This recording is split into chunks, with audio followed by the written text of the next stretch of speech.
এখন ডিসেম্বর মাস। গত ডিসেম্বরে যাদের কাছে প্রিয় ছিলাম, এই ডিসেম্বরে তাদের কাছে অপ্রিয় হয়ে গেছি।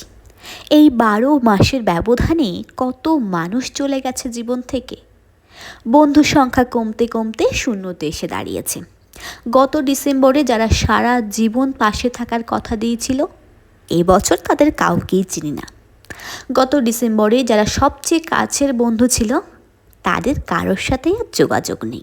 ডিসেম্বর মাস মানেই পুরানো অধ্যায়ের ইতি টেনে নতুন অধ্যায়ের শুভ সূচনা করা। আর এই ডিসেম্বরের সাথে আমার জীবনেরও অদ্ভুত একটা মিল আছে।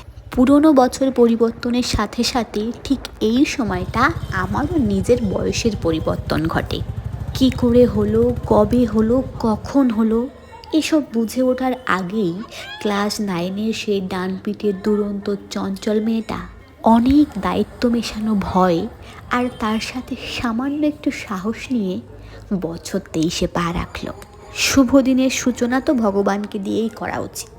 তাই অনেক ব্যস্ততা থাকা সত্ত্বেও সব ব্যস্ততাকে পিছনে ফেলে আমি চলে গেছিলাম মন্দিরে ভগবানের কাছে।